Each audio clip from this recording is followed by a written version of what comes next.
Hey, welcome to Guitar Knobs, the guitars, gear, noise, and nonsense podcast, hosted today by these knobs. Tony Dudzik, Pick Guardian. Hey, everybody, it's me, Todd Novak. Welcome to the Guitar Knobs podcast. We are thrilled to death that you are listening to our show. Yes. Truly, truly, we are. We are. This is the favorite part of Tony and I's week. Eyes? Who's eyes? And I's. All right. My. I was speaking pirate. Tony and I's. Hey. Meaty. Yeah. We're going to have a fun time. We have a guest on the show that I got introduced to, well, almost a year ago. A year ago? And so we're going to do it now. And it's going to be great. And we have, well, we should just introduce this guest. Who is this guest? We could talk about him. Who is this guest? As if he wasn't here. Okay. Third person. Third person. Third person. Who are you? Micah Bruce. I didn't know when I'm supposed to talk. It's hard to read the name tag upside down when you flip it up, isn't it? It's true. Yeah. Sorry, I'm slow on the uptake. Yes, we met at the Woodwire Volt show almost a year ago. Yes, sir. Yes, sir. I was very impressed with the wares that you were hawking. And I said, boy, we'd like to get you on. And I think it's perfect timing because we're about to head into that season again. Yeah. I'm going again. I'll be there. Cool. Well, Yeah. Tony, we'll get into that. We'll get into that. That's going to be an announcement. Oh, my goodness. Well, man, I jumped the gun. Yes. Well, Micah, where can people find the things that you make? I have a website, bruceguitars.com, and then I do Instagram, Bruce_guitars. Perfect. And And people can go see those things there. yeah. And we're going to get all into the details of it. And where are you calling from tonight? Omaha, Nebraska. All right. Yes. Are you the only builder in Omaha, Nebraska? I'm not saying Tony's giving me, like, he gave me the face like, oh, man. I genuinely, I don't know any others. There's more there. Well, so there are some other guys that have built guitars. Nobody that really goes to guitar shows or gets outside of Omaha, really. But there's a few guys. Got it. Okay. All acoustic-y kind of stuff, I imagine. For the most part, yeah. There's one electric guy that I know of, a couple acoustic guys, and then me. All right. Nice. And you guys all meet up at the skate rink and hang out and talk about That'd be guitars. cool. I'd be down. Cool. Well, we're going to have a good time talking with you, and we hope that all of you listening will tolerate us and enjoy him. Okay, we have a couple of announcements. Number one, we are now ready to announce that the name. Hello Sailor Fuzz name. Tony? Yes. What is the winner? You have to tell me that. I'm giving you the green light. Can I use mine? No. The winner is Yes. the Sea Wraith. Oh, very cool. Yes. Sounds Sounds scary, doesn't like it? that. It is. It's a fuzz, so it should be. Ooh. Now, who is this from? This would be from, Delocated Cornfield, it looks like. that's a heck of a name. I know. That is fancy. Delocated Cornfield. That's the username. So I'm gonna have to. You're going to find have out to a do a bit little more about research, I think. that. Yeah. Do you have any delocated cornfields out there in Nebraska, I was Micah? just going to say, yeah, he might live around here. It's possible. Or All maybe right. he probably lived here. And well, he's not relocated. He's delocated. He's delocated. Yeah. I don't know what that means. We have plenty here in Ohio too. We so, do? Yeah. Delocated cornfields? Oh yeah, they're all over. What is it? What does that mean? It's delocated. Not that you're just saying the word. It's delocated. That's what my wife does. Am I your What does that wife mean? now? It means this. Means what I said. It means exactly what I said. Anyways, all right. So That's a cool name, though. congratulations Yep. to Delocated Cornfield for the Sea Wraith. Can we talk about my names? No. Please? No. Oh, No, because then what you're trying to do is just one up the Sea Wraith. No. And nobody can one up the Sea Wraith. Did you see my suggestions? I did. And did you like them? I immediately dismissed them. I delocated them. Oh. Okay, we also wanted to just share real quick. Tony and I had a little powwow this weekend, and we got our travel plans down. Yes. And we are going to annoy the living crap out of each other for a few days in Nam. That is so not true, because I am so easy to get along with. Yes. Thank you. Yes. No, we're going to have a great time, and we're just really looking forward to seeing Where are we going? so many of the people. We're going to Anaheim to the NAM show. To the NAM show. Yes, sir. I Yes, believe sir. we're also going to Woodwire and Volts, That too. is absolutely correct. And is there anything else we're going to do? We're going to try to squeeze in the SoCal guitar show? Maybe. Hopefully. Maybe. We tried to do that last time. We did do that. You and I did that. Not last time, Two but times the time ago. before that. Yeah. Yeah. Oh, boy. Anyways, Micah, so are you going? I am. Yeah, the Woodwire Volt show in Anaheim.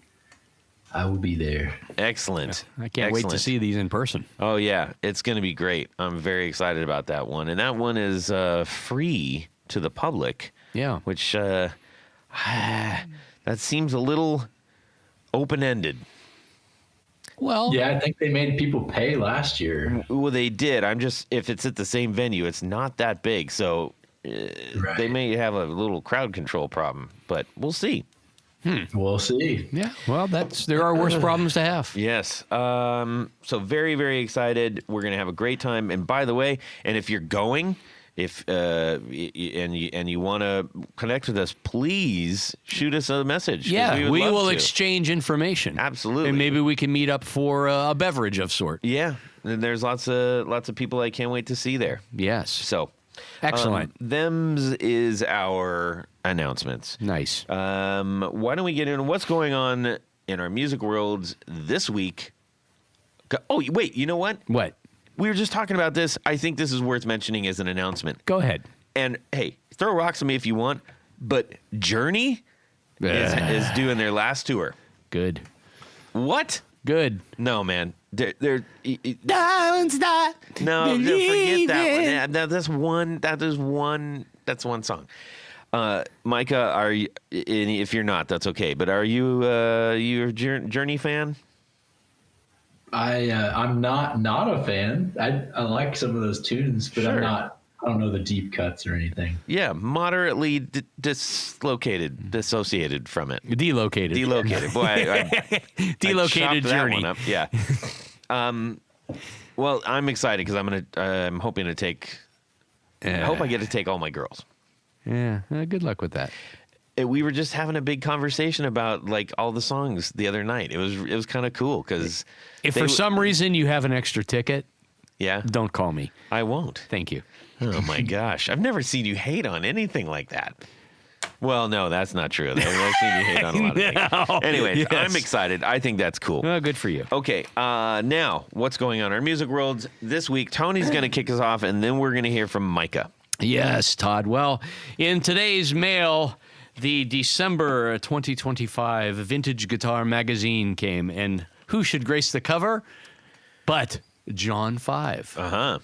And it's actually a really good article, but I have an exception at the end that I'm going to talk about. Okay. He talks about how he has now completed his every year telly, every color made. Oh my goodness. He has every color that was offered on the Telecaster for every year So he's got every paint scheme from every year? correct. No. Yes. No. Yes. That's impossible. How is it impossible? What? You're asking me how what? I mean, I'm sure there are some exceptions for custom colors and things Or like is that. it he has one guitar for every year I know he has and he one has the guitar for every full year, but he range has across that? Todd. Yes. I'm going to do a little research, but I believe that he has. That means he would have 500 guitars. He's John 5. He can have as many guitars as he I wants. think there's an error in your misinformation. Anyhow, the article talks about how he just bought a black 72 thin line and a 69 sunburst Yeah. to complete his collection. See, there you go. Two different things, two different colors. Huh.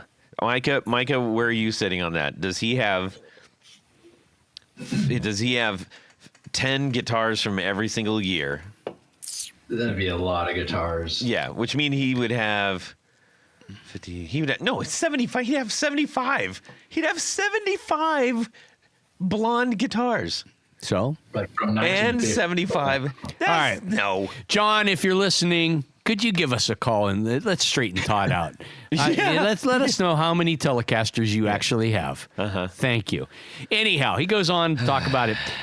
The cool guitar that's featured, and he's been playing it a lot, is his Ghost guitar. Yeah. It's all white, including the fretboard is painted white. Yeah. It's got red binding, red double humbuckers, red knobs, red logo. It looks really cool. Yeah, I like it. I like it a lot. It was very John 5 of him. Yeah, I'm not and a mirror pickguard, of course. Yeah. And I'm usually not a white guitar fan, but White on white is a guitar. Well, this is red. White on white on white. This is red on white. You see. Micah, Anyhow. does that sound at all attractive to you? It sounds cool. I probably would not own it, but I would appreciate it. Yeah. Okay. That was a very diplomatic way of. Yeah, it was. I don't want to Yeah. be too. I edited can here, but appreciate it for it's what it cool. is. It's just that is definitely not my cup of tea. Anyhow, now we get on to the part that I have an issue with John 5. Yeah. So they ask him, he's going out on tour, and he wants to do 50 shows in 50 states in 50 days, right? Mm-hmm. That's one a day for 50 days. Yes. And he's going to tour with a drummer, Alex Mercado. And they ask him, are you taking a bass player on tour? I'm not, he says. The way I tour is grueling, so instead of asking another musician to go through all that, I'll have bass tracks coming out of a bass amp.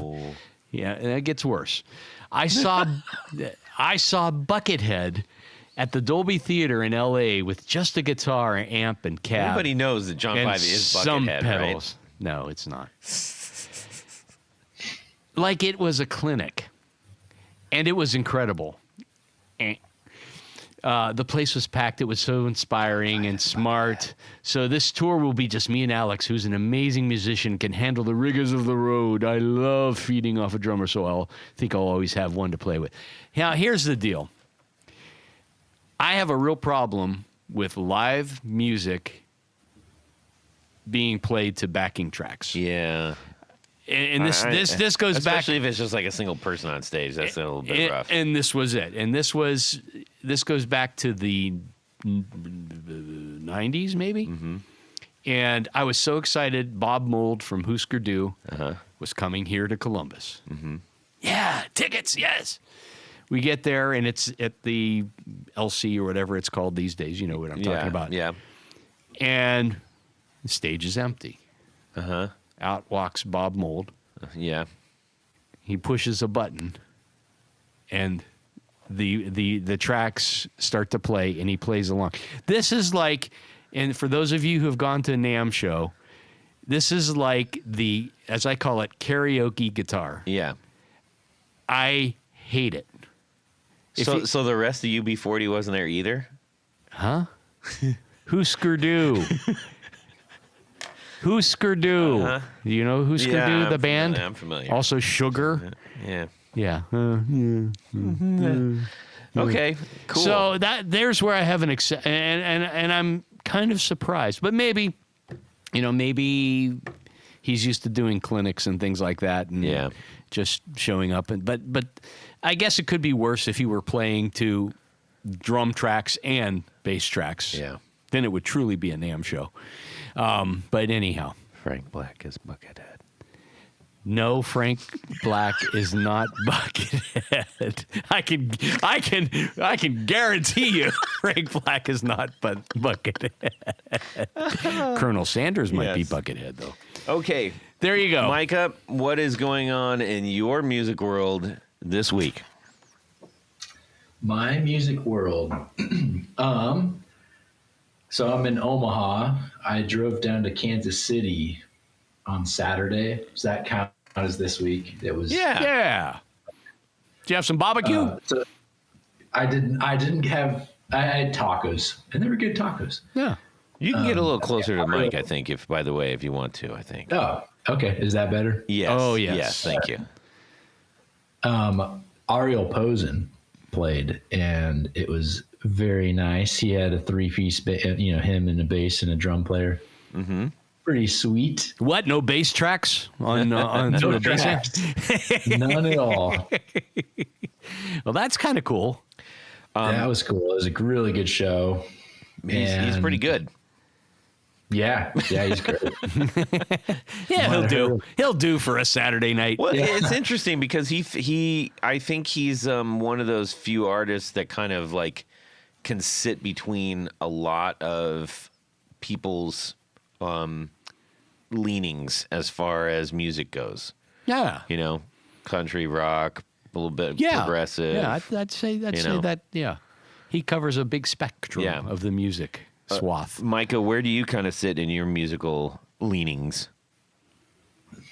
Oh, I have pretty eclectic taste. I like lots of different genres. My favorite stuff is like Americana, songwriter stuff, folk music. I like rock music, but it has to have some nuance for me to really be interested in it. Yeah. You like mumble rap too, right? I imagine. I don't think I know what that is. Mumble rap too? What is that?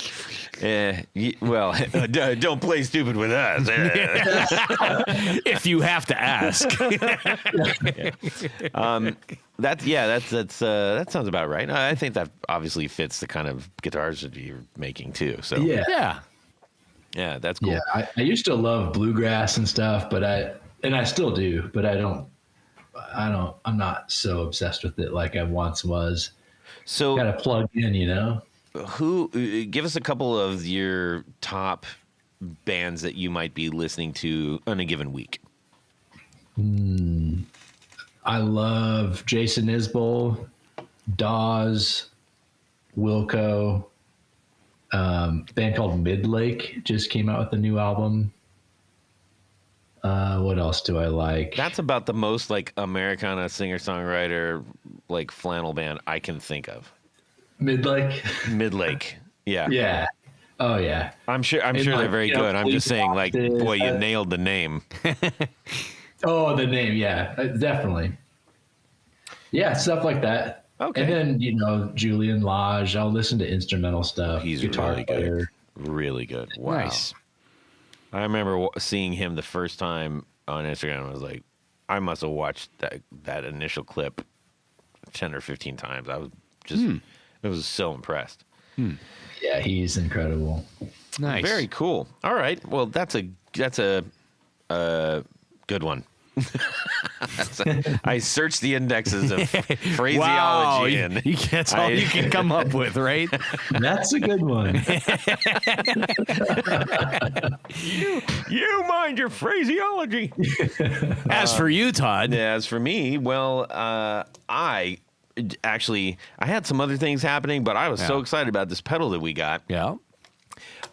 We just had Fellows Guitars on recently, and had a great conversation with him, and he was advocating for this particular pedal brand, maybe because it's his son-in-law, maybe, but probably mostly because it's really good. It's the brand is Nuclear Audio, and the pedal is called the Fission Drive, Fission, and I couldn't stop. I must have played that thing for an hour straight last night as soon as I got it. It was fun. I really liked it. Did you have headphones on? No, I was playing it straight out of the Wow. yeah, straight out of the AC30 there. Your wife must have really loved that. She watches TV and it annoys the heck out of me because she watches it with the captions on. Jeez. So I just say I'm making noise. She's like, okay. Yeah. Oh. So I don't understand. It's mental. I can't do that. I have a hard time with I closed cannot do caption. it. It's unnecessary. But anyways, I digress. I got to play, so that was cool. I had a blast. This pedal's super cool. It's called the fission drive. Yes. Because in fission, it basically splits the nucleus. Wow. Yes, and so that's exactly what this does. It splits the signal the atomic particles to the high parts and the low parts. Yeah. And I thought that was just going to be like, slightly different, it's going to you can EQ better or something. No. It literally sounds like you're playing kind of like two different signals. It's really great. I can't wait to try this one out. Yeah. It also has effects loops, it looks like, for each of the... It does, for each of the frequencies. Low frequencies and But high he's going to be on the show real soon. Oh, cool. So we're going to get deep into this, but I was just really excited because I got to play that last night. Nice. That'd be good for John 5. He could have his bass It signal. absolutely would. There you go, John. Heck yeah, John. Get yourself... When you answer... He is a listener. He sends me DMs all the time. Yeah, right. Oh, yeah, of course. That's... I thought, It's not believable. Come on. I thought it was John 6. Yeah. Anyways, all right. You know what, Tony? What? The easiest thing about playing this pedal was that There's lots of jacks on this pedal. there are a lot of jacks on that pedal, but my Tour Gear designs neatly plugged into this right away. Were and it these was to be delicious. the Tour Gear design patch cables? That's the ones. Wow. Yes. So not only do you have an in and an out, but you've got the return and send for each of the frequencies. Yeah. That's a lot of By my that's a lot of count, cables. So that's if 6 jacks. you get this, you're probably going to want to get a couple more patch cables, and you can do that at Tour Gear Designs patch cables. No, tourgeardesigns.com. Thank you. Then get the patch cables. Yes. Load up your card, if you will, Yes. and don't be shy.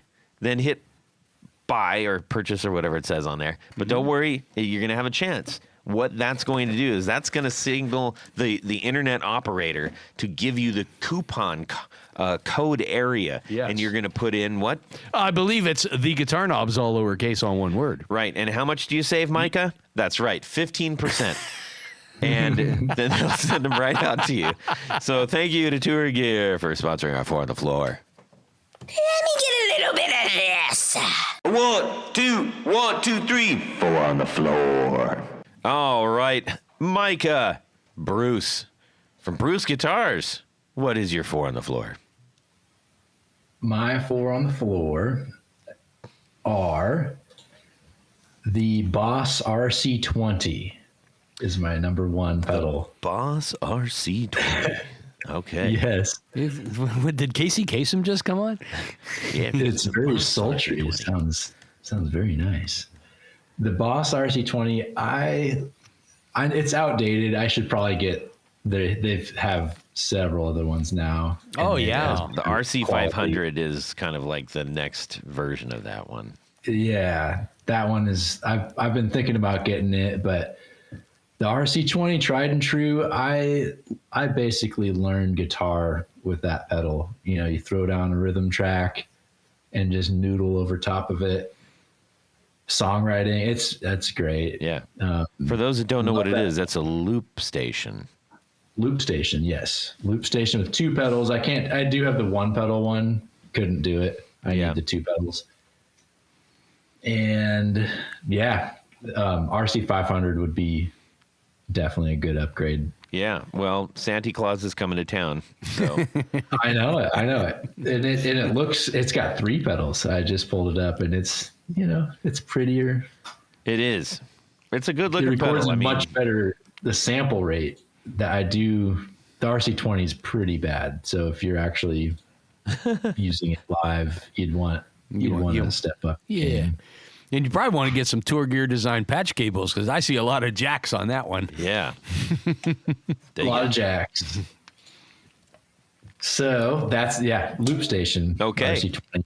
That's the first time the Loop Station RC20 has been featured On the in 4 and the 4. 440. This will be 446 episodes. There you go. I thought it might, and I didn't pick it just because it's unique. I genuinely, that pedal has gotten more use than anything, and it's great. Yeah. And you're using it just, I think you said you used it to learn guitar, but are you using it in a live situation? I have. Oh yeah, I've played it live a lot of times, and you do the Ed Sheeran kind of thing. Mm-hmm. He's got like 6 of them, right? Ed Sheeran, okay. No, he has a signature Ed Sheeran one actually. I don't know who makes it, but Wow. Yeah. How about number 2? Number 2, I've got a Brown Protein overdrive. Oh, yeah, okay. Double, so you got 2 different drives. You can stack them. It's pretty sweet. I pretty much leave that one on all the time, at least how I have it set, kind of transparent, and then use the other side like it's a lead boost. And I've had lots of overdrive pedals, and that one, for some reason, just sits good. It feels good. Like it. And that's just like a straight up, it's a dual overdrive, and it's their drives are the same, right? Am I right on that or wrong on it? No, there's a blue side and a green side. Yeah, they're a little different. They're not entirely totally different drives, but I don't know the exact circuitry. Yeah. They do have different voicing. Yeah. The blue side is based on the classic overdrive heard on records like John Mayer's Continuum. The green side is inspired by classic Nashville overdrive that has been a staple for session greats like Tim Pierce and Jerry McPherson. Yeah. Okay. Cool. Either side probably sounds really good. Yeah, and both of them together, I imagine, is pretty great. But it also gives you an idea. These are sort of like mid-strength drives. Yeah? Yeah, they're not going to melt your face off, but they can get dirty. Yeah. Nice. Cool, man. How about number 3? Number 3, the Strymon Flint. Nope. Yep. that gets mentioned That's- on almost every single one. I That's crazy. bet that one is probably our most popular. It is, for sure. Mm-hmm. It's a great pedal. It is a great I mean, pedal. if people have already said it, I won't like wax poetically Well, about it. no, but it's why do you like it? Well, I play. I often use. I also have the Iridium, and okay. my wife does not like noise in our home, and the headphones is nice with the Iridium. Yeah. And it's a amp simulator, so. Might I suggest closed captioning? Actually, so, that's why I just put closed captioning. You might really like it. Yeah. It would just go wee waddle. Yeah. But yeah, if you don't have an amp with reverb on it, or tremolo, then Strymon Flint. But if you got an amp with that, you don't need a Flint. Yeah, so one thing I remember, we were up visiting Dr. Z, Yeah. and the amp that he had, it was a really stripped down amp and didn't have any reverb or trem on it. And we asked about that. He said, just get a Strymon Flint. Yeah. Okay. That's good enough endorsement for me. You heard it from Dr. Z. That's right. Yeah. That guy's a character. We should probably go visit him again. Yeah. How about number 4? Number 4, I picked another one probably everybody mentions, the Carbon Copy. Mm-hmm. That one get mentioned a lot. Yeah. I almost always have that on at some setting. Although I did just get a Silos from Earthquaker Devices, and it's starting to replace it. I have them both on, but I like that they have a tap tempo on Silos. Mm-hmm. From a usability standpoint, which one are you picking there? Sorry, by Silos. usability, I mean like getting in there and messing with it and stuff. Yeah, I haven't like saved any things in the bank, but I like that there's like I throw it to the tape tape delay, and it's pretty nice. Yeah, the reason I like the carbon copy a lot is it reminds me very much of the early analog delay pedals. And, it's things that sound right to my ear. I mean, certainly it's not as clean as digital or as flexible as digital, but I've always liked that carbon copy ever since it came out. Mm-hmm. Yeah, it's a I do solid contender. With it a lot, and it's good. Like it. Very cool. So, wow. Thank you for your 4 on the floor. That is always, we love hearing what those things are. And speaking about what you're playing, what are you playing through these days? I have a Magnetone, and it's like from the 60s. It's pretty cool. What is the model? A Troubadour? No, I don't know. It's a 18 watt or 12 watt. It's medium powered. What is that model? Troubadour. Is that your toe? Yeah, I did. I stubbed my toe. But I'm wearing shoes. I'm all right. The Troubadour. Yeah, it's okay. cool. I'm not familiar with that one, but that's and it's an all tube one, right? Yep, all tube. It's real delicate. Like the cabinet is like 1/2 inch thick, probably particle board or something. Oh yeah. I remember. But it's not real good. Very nice. Yeah. And what kind of guitars are you playing? Well, I'm glad you asked. Bruce Guitars. well, yeah, no, but legitimately, outside of the guitars that you build, tell us about some of your own personal goodies. So I've got a K. I don't know what the model is, but it's a single pickup, the Kleenex box, like a P90 thing in the neck. Really like that one. It sounds, there's some acoustic guitar kind of vibes that you get with it. I've got a Telly that I built, and I've got Lawler specialty pickups. I really like those. That's a good choice. Acoustic guitar that I made. I have a single O acoustic that I built. I have a triple O Collings, and then I have a triple O Martin 1976. Those are my 3 like main. Oh yeah. I keep one of them in Dad Gad and one of them in Standard. What other electrics do I have? I kind of have, and I have a Moniker guitar. I worked for Moniker Guitars in Austin for a few years. That's got P90s in it. It's a semi-hollow. Working in Moniker Guitars, I'm curious about that. How did that happen, and what was some of your big takeaways from that? Yeah. So, well, do we want to get in my history or? Yeah, we're just going to start tumbling down the stairs of your life. Yeah. Yeah. I won't go all the way back to when I was born, but my guitar pathway. So, started playing guitar when I was 11 or 12. Just got obsessed. Loved Dave Matthews Band, and I love my loop pedal, as I mentioned. So does he. Yeah. And so that was just, I was hooked on guitar. I did woodworking and cabinetry, furniture making, trim carpentry, and then worked at a music store 2008 doing repair. They rented violins and cellos to 4th and 5th graders that just abused these things. So it was good stuff to cut my teeth on because it was low stakes.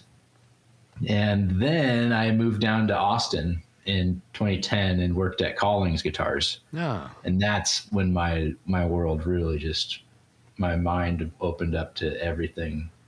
Did you just walk in and say, "Can I have a job?" How did that work?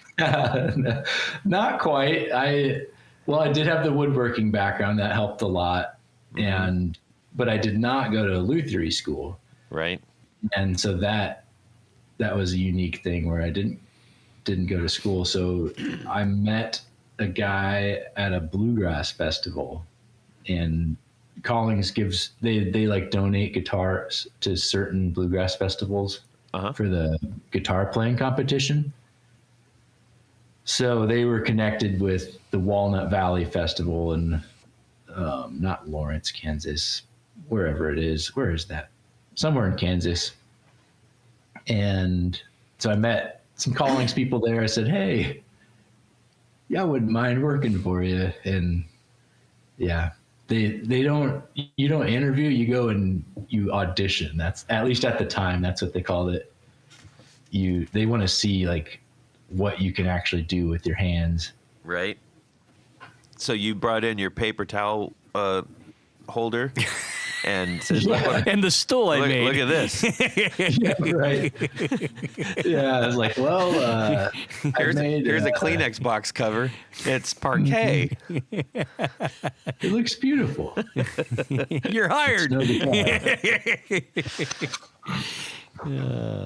Yeah, so yeah, I got a job there somehow. They thought I knew how to do some things. Was that daunting at all? Oh yeah, I was very nervous. I was out of my league, and I owned a Collings before working there, and even buying that was like, oh man, this is a big spend, and I just was ready to throw down some money for this thing, and then ended up working there, which is cool. That is cool. That's kind of like George Costanza working at the Yankees. Yeah. It's like somehow he fooled everybody. Yeah, I think that's a fair comparison. What do you like? Well, I like the Yankees. I like the Yankees. You're hired. Too much. So what prompted? What was the most important or valuable thing that you learned from that experience that you took with you? Oh man, I don't know if I could pick one thing, but it's, I guess, the dedication to perfection and really not compromising, obsessing about the little things, because they end up not being so little when you really look at it. Yeah. So that was invaluable. I'm really grateful for my time there. What do you think, from a woodworking or lutherie standpoint, was something that you picked up, or a skill aspect that you said, ooh, I like this and I want to do more of this? Oh man, I like everything there. They have so many jigs and fixtures for every little step of the process. So like, they're amazing instruments, of course, but the process and all the tooling and the way that Bill Collings engineered everything was just as impressive. And so that's when you think about, how do I replicate that, or how do I apply what I've learned to what I do in the future? I think that's what it is being able to do it by hand, but then also being able to think, how could I repeat this? How can I improve it with real fancy tooling? This is the last one about your past learnings, I think. But I'm curious, what was as you were going through that process, was there any aspect that you're like, okay, this is my nemesis? Like an aspect of guitar making? Yeah. Well, I got pretty good at doing finish work, and I wanted to do woodwork. Yeah. And so that was, I kind of begrudged that at the time. Although I'm glad now, because I'm good at finish work now. But that was hard, and that was sort of a nemesis, because one, I'd rather do other aspects of it, do woodworking or fretwork or set up stuff, and then it's also a really high learning curve, a lot of frustration sanding through the lacquer, and then you have to, with your tail between your legs, bring it back and say, hey, sorry, I messed this up. Can you fix this? Yeah, it seems like everybody that we've talked to that builds, there's like one thing they're like, oh, if I never have to do this ever again, I'd be okay doing that. Yeah, stripping and refinishing. I do a lot of repair work. I don't love stripping finish off of guitars, especially poly. Yeah. Oof. Yeah, that's tough. Yeah. I can't believe there's actually videos of people like stripping poly off of guitars. They show it. I'm like, why? Well, no, this is. It's like watching somebody eat rocks. Like, stop. Anyways, and by the way, yes, there are people who do eat rocks. It's a thing. It's like a. Oh, really? Well, remember that TV show that was like people doing weird stuff, like they eat toilet paper. Yeah. And they just like What's so eat weird about rolls and that? rolls of toilet paper, Yeah. or like they eat rocks, or they How do you eat a rock? just she's eating rocks. It was a get the it was a mortar and lady pestle out. literally eating rocks. Are these There's rocks certain ground kind up? of rocks. She was like, "Well, this looks like a good rock," and she starts eating it. How did she not break her teeth? Well, her teeth were obviously not in the best shape. Worse yet. I'm telling you, it's out there. Go find it. I'm going to look that up. People who are eating like fabric softener and stuff. Oh, I don't have a problem with that. And I've seen like fish will swallow rocks so that they like float at different depths. bathroom aerosol. Eating bathroom aerosol. Like, what the heck is wrong with you? It's Boy. out there. It's out there. It's documented. When I was a kid, the worst thing people ate was library paste. No, that was good. Anyways, you still eat we library digress. So that's cool. That gives us a good idea of. Okay, wait. We're watching you exit Collings. You're walking. We can see you approaching the door. You've got your beard and your big smile and everything. Maybe you didn't have a beard at that point. I'm not really sure, but just go with it for the visuals, okay? Yeah, and then and you're walking out with the complimentary guitar that you get after you work there, right? Maybe. Wait, there's a reflection on the glass. I was just gonna say that because we haven't seen him come through the door yet. And as you're leaving, like, I guess it would be good to know as we get into your stuff, like, what is one of the things that you said, you know what? If I was building my own guitars, this is the first thing I want to do different. That's a good question.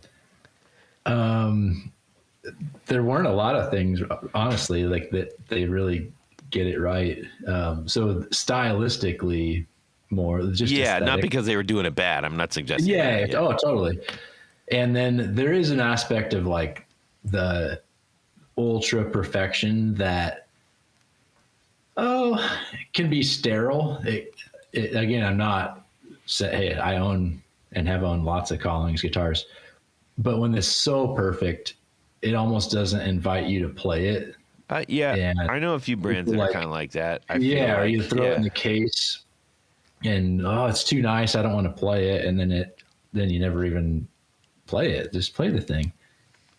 And so I want to have a little more, or a lot more, human hands, like an aspect of it that's, yes, an actual person sanded this with their hands, and it's not just machined. Yeah. And again, Collings works things with their hand plenty. But in a way to make it look perfect, not handmade. So what was the first design that you put together as Bruce Guitars? Wait, is there any, what happens after you walk out the door? Do you say, oh my gosh, what have I done? Or are you like, yay? So I really wanted to learn more of diverse skill set instead of, they have departments and you get good at one area and then you kind of get stuck. Well, you're really good at that thing. We don't want to take you off of that. Mm-hmm. And that kind of, I got a little stir crazy. So I went to work for a small shop, another former Collings guy, and learned a lot of repair work and learned all kinds of neck resets, refrets, stuff on vintage guitars, totally different than building new guitars. and when we built guitars as well. And that was awesome. Then I kind of got stir crazy there, worked for Moniker, as I mentioned. And in Moniker, I really started working on the CNC machine, which I hadn't done to that point. And we were making like 10 guitars a week, pretty small production, but for us, that was a pretty quick rate. So I was just learning a new thing every day, prototyping new models while shipping them out the door, just trial by fire. And then after those 3 places, I'm like, oh man, all right, I've done so many different things. What do I want to do with my brand? So I think the first things I built were ukuleles. At the time, I didn't have a lot of spare cash. So I was taking scrap wood from Collings and making ukes. Oh, wow. And that was cool. And they were still making ukuleles at the time. So I was able to learn from the guys in the ukulele department how to do it. And then I built some acoustic guitars, pretty much in the same method as Collings. I was using hot hide glue. Bill didn't want to use that. So I'm like, hey, there's one thing I could do that is different. What's the what's the upside or downside of that? Not a lot of working time. So hot hide glue is the traditional woodworking glue used until, I don't know, the 30s or 40s, when like tight bond type glues, PVA glue, is what most factories are using. Well, in the violin world, they never moved away from hot hide glue because it's a great glue. The downside is it has to be hot and 140 degrees, not scalding hot, but pretty hot, and it gels pretty quickly. So if you put glue on a piece of wood and you're grabbing another piece of wood and you're grabbing your clamp, it's starting to cool down. It starts to gel. And if you don't clamp it before it gels, you're not going to have a good joint. Mm. And so it's really time sensitive and environmental, just the ambient temperature, all that stuff. Mm-hmm.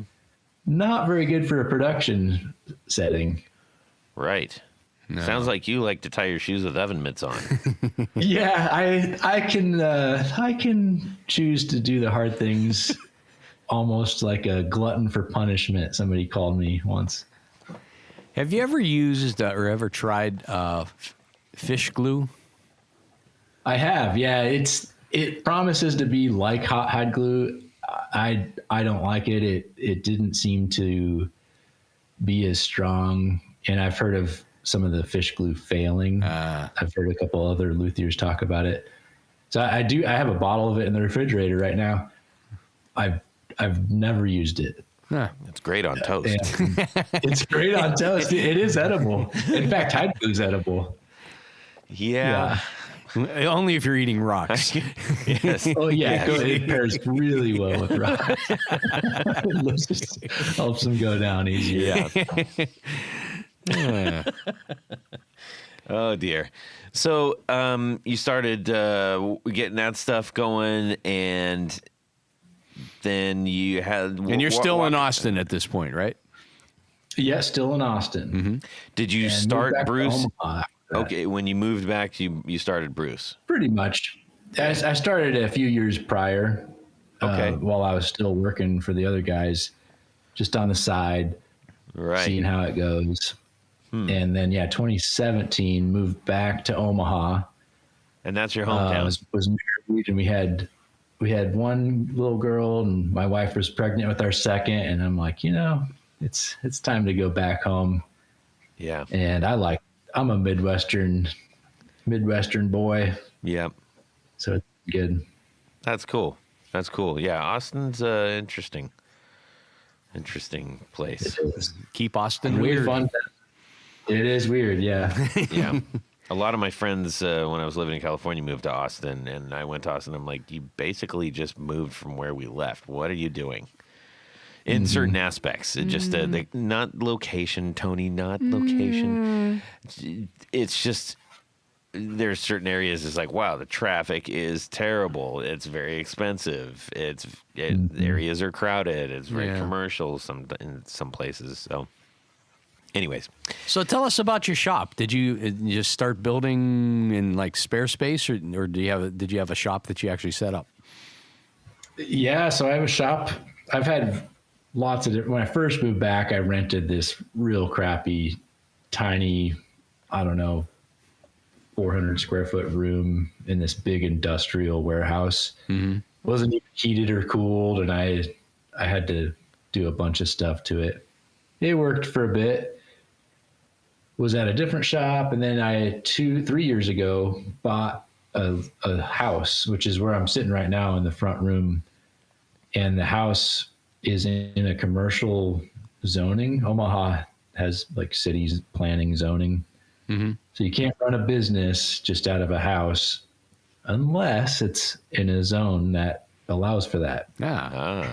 Clever. So this is, clever. There's not many areas, but this area has some houses like that. So I bought this one and turned the whole house into my workshop. So the bedrooms are workshop rooms where I do most of my like setup work, nut, saddle, frets, repair work. The garage is the spray booth. The basement's the wood shop. This front room is like a showroom. But that's not your actual house, right? No, I don't live here. Although everyone like people will show up here and they're like, so is this where you live? No. That's kind of cool though that you have all those dedicated spaces. It's great. That sounds fantastic. What kind of finishes are you shooting? Primarily nitro or urethanes or? Definitely not poly from the sounds of our previous conversation. Yeah, not poly, although I do have the ability to do that for repair work. Right. I repair Taylor guitars, and I have a UV cure system that they use. Yep. So that's cool.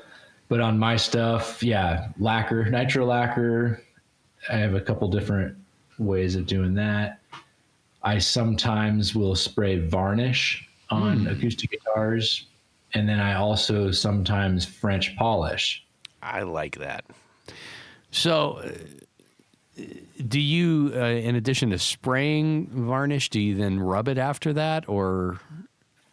I'm kind of yes. Well, in varnish, without getting like super esoteric about finish, people will say varnish, referring to lots of different kinds of finish, and that's actually true of lacquer too. But the varnish I use is oil alkyd varnish, which is like a boat varnish. Oh, yeah, okay. And I spray it, and then it needs to cure for like a month. Oh, wow. Yeah. And then you can wet sand it and buff it, pretty similar to the way you treat lacquer. Yeah. It's just much thinner and more delicate. And but yes, in the violin world, they'll say spirit varnish, which is not varnish at all. It's shellac. And that's what I was going to say, because I thought they primarily used shellac on violins and other instruments like that. Yeah, and they'll have like secret recipes that they call for like the tears of a virgin and like dragon's blood. I mean, they get real Fish glue. But no, isn't shellac primarily bugs, insect bug crushed beetles, a specific beetle? Yeah, it's bug secretions that they harvest from trees and they refine it. So it's not the actual bugs. It's not the actual bugs, but it's like bug product. I thought I've heard it one time that it was actual bugs. We must have heard that wrong, Tony. Well, hide glue is animal collagen, so I think it's mostly pig. Yeah, at least what I've read and listened to people talk about. But yeah, they scrape out the collagen from the hide of pigs and horses and cows. I don't know. And then I think I'll have the rocks instead. I don't know what's worse. Collagen. Yeah. Well, Jello. So, Mr. Bond. Anyways. This is a tangent. I'm sorry, but Jello, even gummy bears are. Now, wait just a minute. And it's made with the same product as hide glue. It's just refined to a food grade. Yes. But it's like on a scientific basis is the exact same thing as hide glue. Oh, jeez. You just ruined everyone's evening. Children, if you're listening, he's lying. Yeah. He's lying. You eat all the gummy bears you want. Yeah. It's not pig parts. So, anyways. I don't know how we got into this topic. I want to talk about, I think arguably probably the thing that you are most recognized for, at least from a stylistic standpoint, is probably the Ellery. Is that correct? Yeah. Yeah, I mean But ladies and gentlemen, the Ellery, Ellary, is a guitar model on the website. So you have to go there and you have to check it out. And as soon as you see it, be like, oh, okay, we get it. It's pretty cool. Yeah, the Ellery is. I drew it during COVID, or in that range of time. Maybe it was before that. I don't know. But I was stuck at home, and I have all these ideas, and I finally am like, all right, I'm going to do these ideas I've had. So it's sort of like an offset telly, but it's not a telly. Mm-hmm. That is where that was the springboard is. The inspiration. Yeah. And the first Ellery had a telly bridge. I do more mastery bridges on them now, but I still can do the telly bridge. Yeah. So it has an arm bevel. That's pretty cool and stylish. Has binding and purfling. So kind of drawing on my acoustic guitar design sensibilities. It has binding and purfling like an acoustic. Yeah. It has an inset pickguard. So you think Super more people slick. do this. And I've seen it a little more recently, but not a lot of people have done a recessed pickguard, like a back plate on a Les Paul is Yeah. in the back. So it's just like that on the front of the guitar for the pickguard. So it sits flush with the top. Yeah. And That's kind of a neat feature. yeah, so those were like kind of they're not exactly innovations, but the unique feature. Arm bevel, binding, recessed pickguard, bevel on the headstock. Other builders do that same kind of thing. The binding that you're using, is that the checkerboard part? Is that more of a purfling, or is it actually? Yeah. Okay. So it's actually Explain wood. what a It's purfling wood, is yeah. to those who don't know what it is. Yeah, so purfling is what the next layer inside of the binding. So if you have, say, ivoroid binding, but then a black, white layer inside of that would be the purfling. Right. So when you hear the term, I'm going to do white, black, white, or black, white, black, which I have on one of my guitars, which... No. Yeah, it is. No. Yeah, Well, it is. no, but we're talking specifically on the binding here. Yeah. Okay. Okay, go ahead. Continue with your thought. Anyways, go ahead. No, you go ahead. No, you go ahead. No, you. No, but what you end up with is kind of a checkerboard or a rope pattern, like like we're on the Buck Owens models, Yeah. kind of thing. Except those were actually plastic binding, kind of like Rickenbacker still uses on some of their models, and sandwiches it in between there. Yeah, plastic bends way easier. Yeah. And the purfling I use is wood. And so it's real annoying to bend. It sucks. But I do that to myself. And there are some serious curves on that particular model. Yep, coming around the horn is real tough. and making the miters look good. Yeah. I see I what can do you're talking about now. herringbone. It's pretty similar in terms of like the way that it works. I want to clarify that I was wrong. What? What? I thought you were just talking about the like layers in general, but you were speaking specifically about Yes. My apologies. Oh, we will forgive you Hey, just this when once. I'm wrong, I pretty much sometimes admit it. It is, you have left no corner of this guitar unturned. I mean, at every point, there is something interesting and very creative in its approach. And I'll be honest, most of the time when someone does that, it's kind of a recipe for it's like when you go to the salad bar, or when people used to go to salad bars, and they just put everything on it, and then you eat it and you're like, It's just this is pile of terrible. mush. Why did I put raisins and ranch dressing on the same plate? That's the dumbest thing ever. And what's this pineapple doing here? Yeah. Wait, I That's didn't hard. have corn. Yes. So, but I think, I mean, I remember it's a pretty outstanding guitar. I mean, it's absolutely beautiful. And Did you get a very chance nice to play one? hold. Oh, you did get a chance to play one. I didn't play it as Okay. far as like plugging it in. Okay. I believe we're kind of winding up at that point for Starcrawler to go on. That was correct, right? Mm-hmm. Probably, yeah. Well, good. I can't wait to play this one. This I just looks wise, it looks great. Pickups. What are you using in that? The Lawler Tully pickups, or well, no, that one has a gold foil. I have that one. Well, the one on the website's Gemini pickups, Oh, and when I had at the show was Righteous Sound. yep. We've heard of them.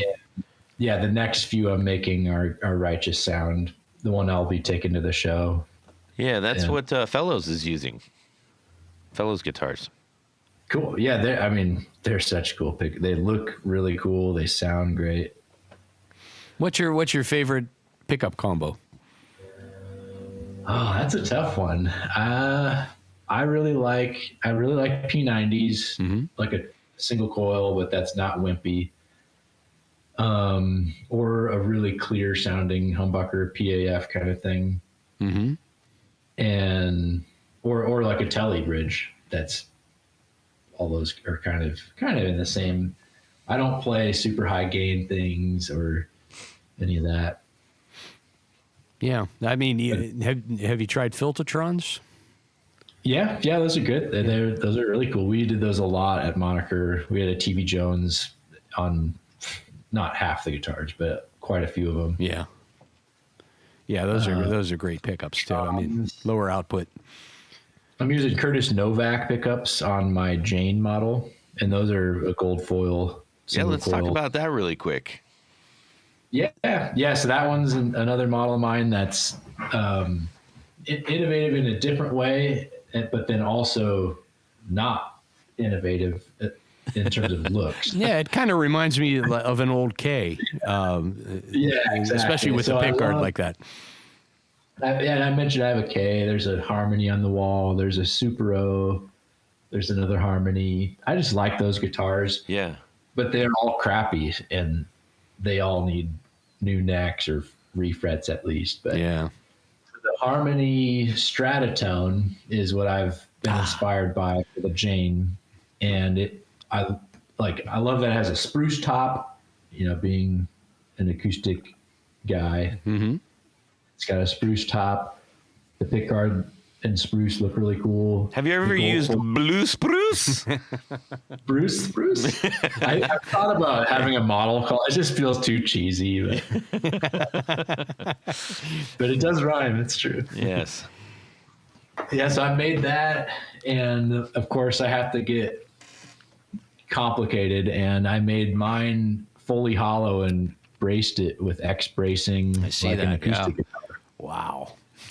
And then because it's hollow, I've also put a K&K pickup in it, which is a transducer, like acoustic guitar pickup, and you can blend them, and Wow. that's really cool. I love that you Yeah. have all of the build photos on this too. So I mean, it's sometimes it's easy to look at a guitar and say, oh, I think I know what that's probably all about. But I think you've done a very good job on your site saying maybe you don't,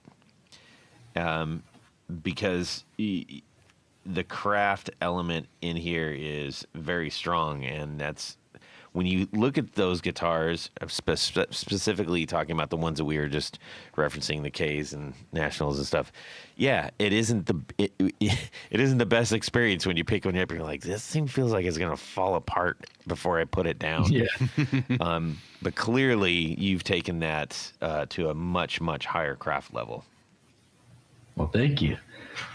Yeah, I do. I am going to make another variation of that one that's not hollow. So I've had lots of people love it, but if you do play it next to a loud amp, it is pretty prone to feedback. So it's great. I love it in settings that are not high gain rock. And so I'm going to do one that's semi-hollow, that's not hollow all the way. Yeah. And then would you put it like a proper stop tail on that, or at least a you could, yeah, Tune-o-matic or something like that? Yeah, that opens up a lot more options for bridges. That's exactly right, because it'll have a block in there. Yes, Tony was giving me the look like, ugh. I thought you could just put spray foam on the inside. Oh, you could. I've heard about that too. Oh yeah, Tom Bukovac is I've heard that's the guy that tells people to do that. I don't know, man. I'm thinking as it expands, it will probably pop the top and sides apart. Yeah. I'm sure somebody's done that and ruined a guitar. But. Yeah, very nice, very nice. And the tops that you're using on these, it almost looks like they're recycled. Is that they're not recycled, are they? Are they? They're not. So I do a lot of relicking on the finish and spend a lot of time making it look convincing. I have used reclaimed wood, but for the most part, the pictures you see are mostly new, nice, good wood that I just nick and ding up in the finish. It looks awesome. It looks like it's, I mean, no, granted, we're just looking at one, on the site here, but that's the kind of thing where it's got character to it that makes it a little less precious. Kind of like what you were talking about earlier. It's an invitation to play. It absolutely is. That feels like if that was laying anywhere around anybody, they'd pick it up and play it. Yeah, definitely. That's what I want. And the vibe that you get when you hold it is like, yeah, let's rock. Let's not be so, precious is a good word. It's not too precious about it. And Tony, I know that you're probably kind of drooling over the That's nice, the yes. Tort guard there. Genuine Italian celluloid. Oh yeah. The real deal. I gotta say, the picture that you have on the when you're sitting, you did a YouTube video at the bottom. Oh yeah, that's the room I'm sitting in right now. My friend, I was like, is that Will Forte? I've never gotten that, but I see it. It looks like if Will Forte is going to do a Americana folk guitar guy. Oh my gosh, that would be great. He's great too. See that? Look, that's a sideways compliment. I love it. I'll take that. Yeah. Will. Well, man, I can't wait to see this. Anything, all the new stuff that you're going to bring to the show. I'm assuming we've got some new stuff kicking around. Yeah. I'll bring one of each of those. I'll probably bring a T style that everyone seems to like. I can't get away from making those. I love tellies. Don't get me wrong, but it can be like, all right, everybody can make that. Everybody can, dude, this comes up so often on the show because almost every single builder we've had on has made a version of that. But it's not because they're like, you know what, I can do this better or different. Because most of you guys are a bit reluctant to do so, frankly. But what you get from that is something that is unique, something that has got the fingerprint of a builder or a craftsman or somebody who's creative. You've got a one-to-one connection for that, and you can't get that if you just go buy a Telecaster. I mean, that's not part of it. Like, it's like craft beer or even like fuzz pedals, overdrive pedals. Yeah. Like they're all very similar. We get that, but each one is unique in it. There's the nuances and the person who made it, and that a part of them is kind of in that absolutely object. And so of the volume of work that you do, how much do you is like, hey, I built this, somebody please buy it, or okay, you want me to make you a custom guitar? It's about half and half. Well, so I do a lot of repair work also that I mentioned. So quite a bit of time doing that, probably half my time repairing. My other half is building new guitars, and half of that is custom ordered. Half of that is spec instruments that I build before they're sold. And I have some dealers that have stuff on order, so it's kind of an in between where somebody still needs to buy it, but the store is buying it from me. So now we're going to the Tony's pointing me to the letters. So you do the T style, the S style, the JM style, the P. You do all the letter as it's aptly titled. Yeah. Is there one that you really don't like making? and let me say, I don't want to prevent any sales or anything, but what is the one that is maybe the least pleasurable to make? I don't know. I don't. Stratocaster is the answer, by the way. Yeah, I was going to say I don't love Strat. I actually was going to say that. You should only make hardtail Strats. Yes. Yeah. I like Strats. I just have never been a Strat guy. I've owned two and don't own either one of them anymore. Your membership is on the way. To the you guys, so you don't like Strat? I do not like. Nope. They are. I have owned many Strats over the years, and I only regret selling one, and it was a Japanese hardtail Strat. Right, but probably just because it was a Japanese one, and not because you loved playing it. I liked it better without the tremolo. Huh. And I know that strings. It changes the sound of the instrument by not having a tremolo. But there's something about a hardtail Strat that I like. Okay. Yeah, the spring tremolo just has that weird reverb sound. Yeah, I agree. Interesting. I don't know, I can't get behind it. I'm going to put one on my acoustic. So You should. Well, dude, it's been an absolute pleasure talking with you about these lovely guitars that you make. And I also want to point out that, we didn't really touch on this, but if you guys out there look closely at some of these images, there's some fantastic, relicking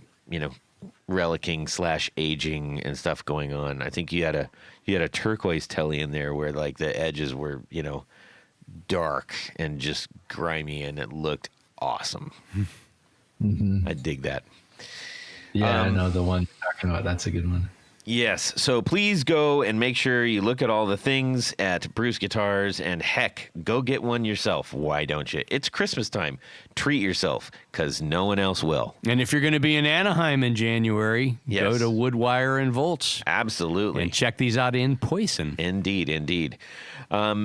We are going to pull up the thing that has the thing that we're going to do. This is where we round third and we're rounding third. Head home. Yes. This Would You Rather. I'm going to make it a little bit bigger here for Tony Baloney. He forgot his phone today, so I forgot my phone. Where's my phone? Okay. Okay. Here we go. Are you gonna be able to scroll Yes, I'm down going to for scroll for you. me? Okay. All right. Yikes. Better start reading. I'm scrolling. Just get back up to the top.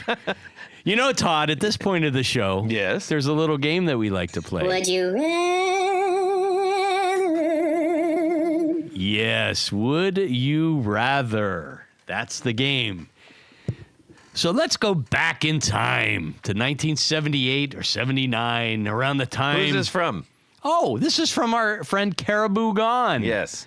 And by the way, everybody, the T-shirts are being delivered this Friday. About time. So I will have gotten them by the time you hear this. If you don't and get I yours, promise they're coming out. Send money to rocksfortodd.com. Yeah. Okay. Okay, so here we go. We're Yes. going back in time to 1978, 79, around the time of Rush's Hemispheres album. Not sure what the corresponding time frame album for Pink Floyd would be, but I believe it was before The Wall, but after Animals. The famous magic music wizard Genie is requiring you to play a Madison Square Garden concert with either Pink Floyd, where you will take the place of David Gilmour, or with Rush, where you will take the place of Alex Lifeson. Leifson? What the what? I used to spell it wrong. Yeah. Like Leif Erikson. Yeah. Why did you care so much about Leif Erikson? Because I like Vikings. hair. He had Okay, go golden locks. Okay. Don't say omnipotent. The omnipotent Magic Genie will use her powers and time-stopping abilities to teach you the necessary songs. Of course, using your own idiosyncratic style and additional music prowess you already possess. So learning the material will not be an issue, but here is the key issue. If you choose Rush, you must play with David Gilmour's onstage rig of that time period. Or if you choose to play with Pink Floyd, you will need to play with Alex Lifeson's onstage rig from that time period. You see what they've done there? Yes. That's not fair at all. That is a twist and a half.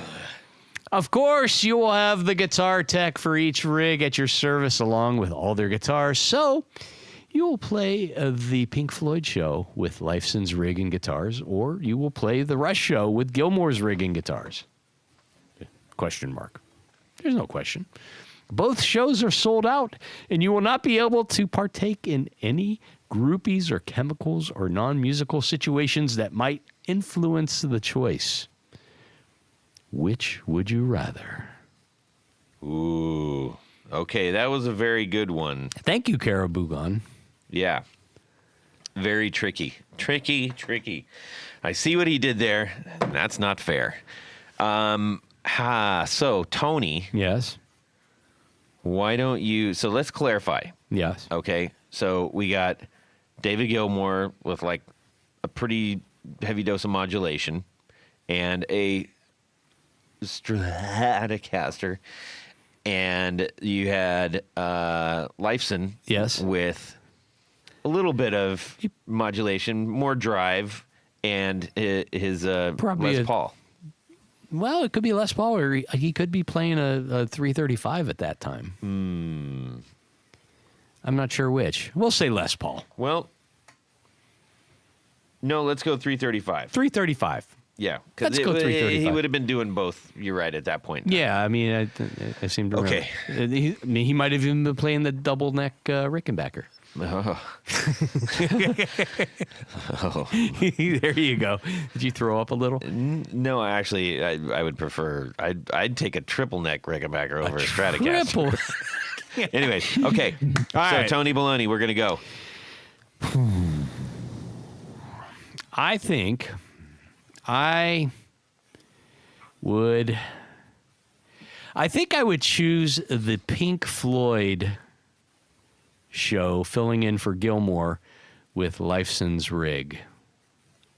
I think that would feel a little more natural to me. Okay. Yeah. I mean, I think it would sound okay either way. It's going to be a different guitar tone than what Gilmore had. That's Yeah. for sure. But then again, it's not in the guitar, it's in the player. Yeah. So either way, it's going to sound like Dookie. Something like Dookie. Yeah. No, that's a Green Day album. Yeah. No. Okay. Let's see. Micah, why don't you go ahead? Yeah, I love Pink Floyd. I'm gonna have to jump in with Pink Floyd with Alex Lifeson's rig. Okay. Well, I would rather play Rush, Huh. but there's no way. Do you suppose that Caribou Gone chose Yes. that just to Yes. spite you? Yes. So I am going to play the Pink Floyd, but with Alex Lifeson's rig. Okay. It's unanimous. It is. That's fantastic. That's the first. That hasn't happened in a long time. I don't think so. No. Yeah. It's been a while. Well, Caribou Gone, you've done a very good job, and we appreciate you for that. Appreciate it. We need to thank a few people, Tony. Yes. And then we're going to let our pal Micah get going on his evening. That's right, Todd. At this Would you rather? That's not it either. Go ahead. That's right, Todd. Would you rather? Yeah. That's right, Todd. At this point of the show, there's a special group of people we love to thank. That's right. These are our executive producers. That's true. Now, an executive producer helps make this show possible. How do you out there become one? Simple. Go to patreon.com/guitar knobs. Check out a couple different levels in which you can participate. Become a sponsor, a friend, a hero of the podcast. Truly. Each level comes with some very nice thank you gifts and opportunities to win great stuff through our giveaways. Do we have any more coming up? Soon. Yeah. Yes. But I'm told there's one thing more. You get to have your name read on the thing. You get to have your name read on the thing, and that's what I'm right. going to do right now. So special thanks to these executive producers: John Sebastian, Trevor Ellenberg, Cameron Pampas, James Bell, Michael Furman, Brett Hogarth, Gregory Randall, Don Kloss, Ralph Gottschalk from Wonderful Audio Technology. What? Rusty Sneeden, Vader and Pedals, John Halverson, Rick Calhoun, Trevor Gunberg, Elad Mizrahi, Richard Kendall, James Pennington, James White, Justin Jones, John Esterly from Rebuzzer Effects, Anthony Lathrop, Stefan Lamb, Michael Senchuk, Ken Sayers, Darren Gregory, Tom Brazen, Eric Merrow, Plutone, Michael Davenport. It is right. I said it right this time. No. It's Is it- Devonport. Is it Davenport? Why is Yeah. it spelled Davenport? I don't know. It's bad. Michael, change the spelling of your name, Yeah. please. Owen Eads, Ty Barnes, Caribou Gone, and Ed Russler. Yes. But Todd, Yeah. there's more. Mm-hmm. Don't interrupt me, okay? Mm-hmm. There's a special group of executive producers. We call them our Grand Poobahs. These are the creme de la creme, the top of the heap, the A number ones, and they wear a fez upon their head, which we provide whilst listening to the podcast. Yes. You actually do get a fez. You do get a fez. I'm looking at one right now across the room. It's beautiful. It's a beautiful thing.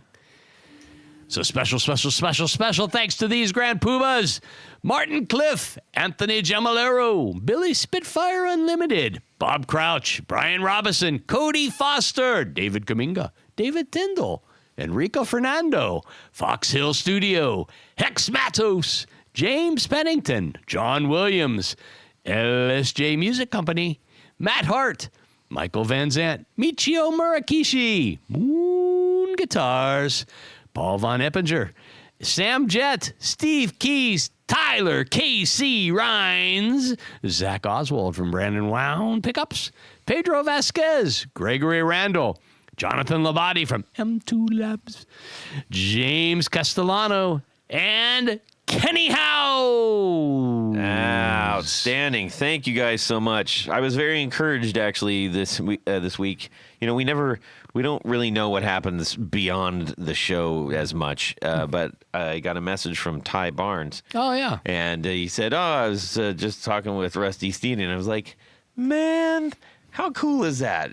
Like, It's a little community. You got all the executive producers and people and poobahs are getting together, and I know that happens out on the West Coast with a few people as well too. It's super cool. Yeah. Ladies and gentlemen, we want to say a huge thank you to Micah Bruce for sharing time with us to talk about his guitars and his story. And thank you so much, man. Yeah, thank you guys. Micah, where can people go to see these great guitars that we have discussed? Well, bruceguitars.com. Mass Street Music has a couple in stock. They're a great store. And Bruce_guitars at the Instagram at bruceguitars_. Yeah. Perfect. Nice. Tanya Blonsky. Head over to pickguardian.com. Check out the stuff that I do. What do? I make pick guards for guitars. How do you get one? You shoot me an email. You let me know what you need, what you're trying to do, what pickups you're going to use, and I'll make something special for you. As Todd likes to say, it's your opportunity to make your guitar even more yours. That is correct. You can shoot me a DM on Instagram at Guitar Knobs. We'd love to hear from you. Tell us all the cool things that you're doing in your guitar world and what you love or hate about the show. We listen to either one, you know. Complaints can be written on the back of a $20 bill and sent directly to us. Indeed. We're looking forward to what's coming up over in the events that we described earlier with NAMM and Woodward Iron Volts and all that stuff, and we encourage you to get out there as well. Have a fantastic Guitar Week and subscribe! Oi! My headphones are not recognized. Let's see. They're recognized by us. It's got Baby New Year, those ears. It's probably kind of echoey, but It is echoey, actually. Get closer, man. how about this? Is this good? That's better, man. You asked me how I feel. How about Is this love for real? Okay. Thanks for your patience, Micah. Tony's trying to figure out how to do the show. Here we go. So good. They're like, okay, why do we have a little dentist? Herbie. Yeah. I do have some foam panels I could put up, but at least it's You functioning. could redecorate before we. That would be great. Yes. And they had the whale who had the clock in his tail. Well, you're You know those cactus that when the mountain bikers and the runners are going through the desert, and then like inevitably they have to like pull these cactus balls off of these people. Mm-hmm. I am the runner, and everything I see or hear in life are those damn cactus balls. Yeah, The one you're talking not about- just a misfit. Are there any Yeah. other states with dual time zones, Tony? Yes. You would know this. Yes. What other states? Kentucky. Kentucky? Half of Kentucky is an hour behind. The Two. top half. It's like Anyways. yes, that's very fun. It's not the most imaginative one, but he's like, hello? Yes, Mrs. Claus. Okay, Mrs. Claus. All right, Mrs. Claus. Okay, Mrs. Claus. Right away, Mrs. Claus. Who Was is that, that? Mrs. Claus? No, it's more complex than that, man. Well, Micah, we're gonna have some fun if you can't tell. That sounds good. Or maybe this is not your idea of fun. Yes, yeah. Define fun. Just because my nose glows, why don't I fit in? We Only yours. we should discuss this. Tell me more about your childhood. Okay, let's do it. Here we go. Repeat it back. What? And away we go. Well, that's it for these knobs. Please visit our Patreon page at patreon.com/theguitarknobs. Visit our website at theguitarknobs.com for all of our past episodes, 4 on the Floor blog, and other good stuff. You can connect with us on social too at our Facebook page and share your gear and stories on our Facebook group. Also, be sure to check out our Instagram at Guitar Knobs. Catch you next time.